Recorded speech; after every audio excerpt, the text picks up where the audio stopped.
Hey, Bryson and John. Hey. A lot of customers are calling in and they're wondering what they can do during the winter when it's snowing and raining and there's a lot of stuff going on up there on their roof. Sure.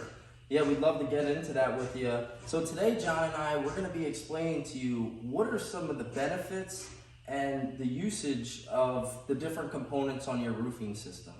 John, can you share with us what benefits there are to using better quality materials versus maybe some cheaper products? Yeah, of course. So what we're really going to go over today here is the difference between synthetic underlayment and ice and water shield.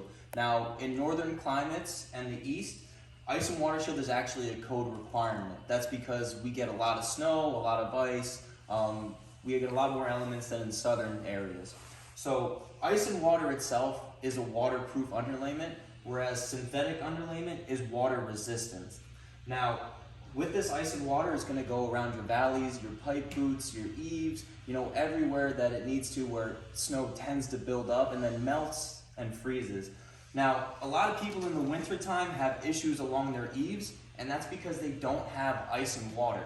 Ice and water in Pennsylvania became code in around 2007, so it's not rare for us to get phone calls of people that have, again, leaks around their eaves. The reason this happens is you have a thawing and freezing effect along your eaves. So this section of your roof is going to be cold, right? This section behind your warm wall is going to get hot. So when you have that constant thawing and freezing effect, it's going to turn into water and it's going to freeze. So for an example here, say we have snow on our roof. The snow is going to melt, and then once it hits here, imagine the wind blowing underneath it. It's going to flash freeze like a bridge, okay? Once that freezing effect happens, the snow is going to travel underneath your shingles in the form of ice. Now when it heats up, what's going to happen? The ice is going to turn into water. It's going to leak onto the nails you have here. But luckily for you, you have ice and water. And that ice and water is, again, waterproof. It seals the nails in, so you have no leaks. Now imagine that with a water-resistant material.